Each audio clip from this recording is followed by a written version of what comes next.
Task Group Commander, what I'm trying to achieve is an integrated capability, so that when we put together the equipment that we have, the ships that we have, and importantly the people that we have, then our capability increases and comes together.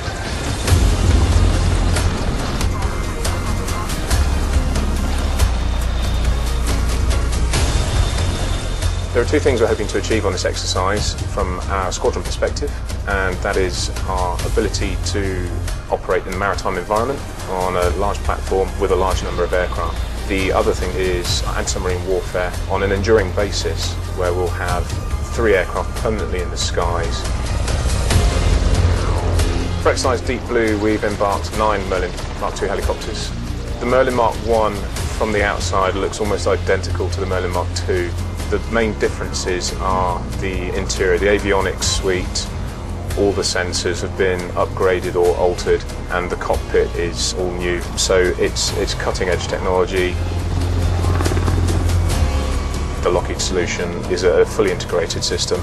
The open architecture allows you to interchange various sensors and bits of hardware within the aircraft quite easily, allowing the helicopter's role to change at short notice.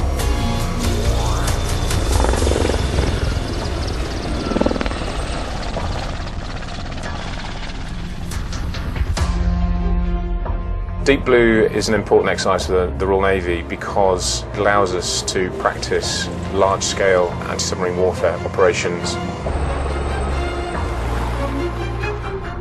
What we're trying to do is understand and develop the Mk2 Merlin capability, but at the same time develop our manpower into deep water ASW capability and back to working together in this field of warfare.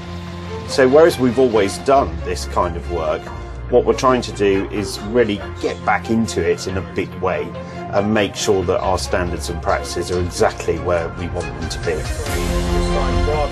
There are lots of people involved in this exercise, not just those on the surface units, but all the folk back home that have been involved in all the planning phases. Now that we're at the pointy end of it, the squadron itself has brought 200 people on board, and there are nearly 1,000 people on this ship as it is. Illustrious will be taking control of the exercise and will act as a command and control platform, but also will be using the helicopters that will launch from our deck to go out and hunt submarines. And we'll do that in 2 basic ways: through an active dipping sonar, so putting sound into the water and listening to the return, or passively just putting ears into the water and listening from the submarines. And once we can then track them, we can then go into the prosecute phase and ultimately take that hunting skill to its ultimate conclusion. It's an excellent opportunity to participate in a huge ASW exercise, certainly the biggest this century. So it's a fantastic step forward and sets us up very nicely for the introduction of the new carrier later this decade.